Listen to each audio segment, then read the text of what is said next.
हम चीजों को क्यों भूल जाते हैं?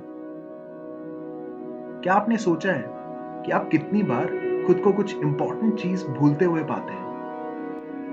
आप अपने पुराने दोस्त का नाम भूल सकते हैं, जिस शब्द का उपयोग करना चाहते हैं, या अपने सबसे अच्छे दोस्त के जन्मदिन की तारीख भूल जाते हैं। भूल जाना एक सामान्य समस्या है, जिसके छोटे और गंभीर दोनों परिणाम हो सकते हैं।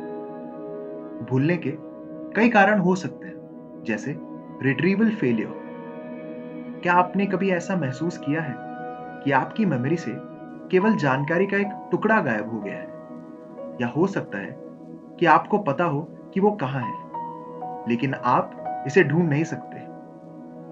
मेमोरी को रिट्रीव करने में असमर्थ होना भूलने के सबसे आम कारणों में से एक है। तो क्यों हम अक्सर मेमोरी से इंफॉर्मेशन लेने में असमर्थ हो जाते हैं?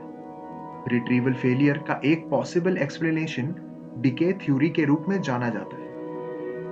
इस थ्योरी के अनुसार हर बार एक नई थ्योरी बनने पर एक मेमोरी ट्रेस बनाया जाता है। डिके थ्योरी बताता है कि समय के साथ ये मेमोरी ट्रेसेस फीका और गायब होने लगता है, और अगर इंफॉर्मेशन को रिट्रीव या रिहर्स नहीं किया तो ये हमेशा के लिए खो जाती है। हालांकि इस सिद्धांत के साथ एक समस्या ये है कि रिसर्च ने बताया है जिन यादों को रिहर्स या याद नहीं भी किया है, वो भी लॉन्ग टर्म मेमोरी में रिमार्केबली स्टेबल रहती है। Failure to store. कभी-कभी जानकारी खोने का कारण लॉन्ग टर्म मेमोरी में न पहुंच पाना हो सकता है। एनकोडिंग फेलियर्स कभी-कभी सूचना को लॉन्ग टर्म मेमोरी में प्रवेश करने से रोकती है। एक एक्सपेरिमेंट में रिसर्चर्स ने पार्टिसिपेंट्स को कुछ गलत सिक्कों के ड्राइंग्स से सही सिक्के की पहचान करने को कहा। ये एक्सपेरिमेंट आप खुद भी कर सकते हैं और फिर अपने रिजल्ट्स की तुलना असली पैसे के साथ कर सकते हैं। पॉसिबिलिटी है कि आप आकार और रंग को याद करने में सक्षम रहें, लेकिन आप शायद बाकी माइनर डिटेल्स भूल जाएं। इसका कारण ये है कि केवल अन्य सिक्कों से सही 5 रुपए के सिक्के को अलग करने के लिए जो इंपॉर्टेंट डिटेल्स आपकी लॉन्ग टर्म मेमोरी में एनकोड किए गए थे, क्योंकि ये इंफॉर्मेशन असल में इंपॉर्टेंट नहीं है, इसलिए आपने इसे याद करना और मेमोरी में डालना जरूरी नहीं समझा। भूलने का एक और कारण मोटिवेटेड फॉरगेटिंग हो सकता है।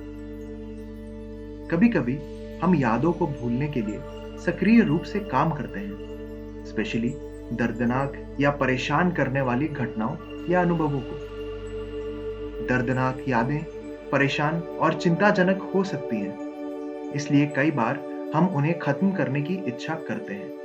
मोटिवेटेड फॉरगेटिंग के 2 बेसिक फॉर्म्स हैं: suppression, which is a conscious form of forgetting, और repression, an unconscious form of forgetting।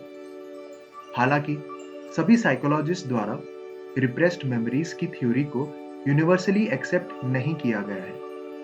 Repressed memories के साथ समस्याओं में से एक ये है कि ये मुश्किल और ऑलमोस्ट इम्पॉसिबल है टू साइंटिफिकली स्टडी कि कोई मेमोरी असल में रिप्रेस्ड हुई है या नहीं। रिहर्सल और रिमेंबरिंग जैसी मेंटल एक्टिविटीज मेमोरी को मजबूत करने के इम्पॉर्टेंट तरीके हैं, और पेनफुल या दर्दनाक जीवन की घटनाओं की मेमोरीज को याद किए जाने, चर्चा करने या रिहर्स करने की संभावना कम है। कुछ भूल जाना ऐसा नहीं है जिससे आप बच सकते हैं। हम कई कारणों से चीजें भूल सकते हैं, मगर भूलने को प्रभावित करने वाले कुछ कारकों को समझना मेमोरी इंप्रूवमेंट को आसान बना सकता है। आपको ये वीडियो कैसा लगा, हमें कमेंट सेक्शन पे जरूर बताएं, और ऐसे ही इंटरेस्टिंग वीडियोस देखते रहने के लिए हमारे चैनल को जरूर सब्सक्राइब करें। आप सब अपना ध्यान रखें। Take care, bye bye.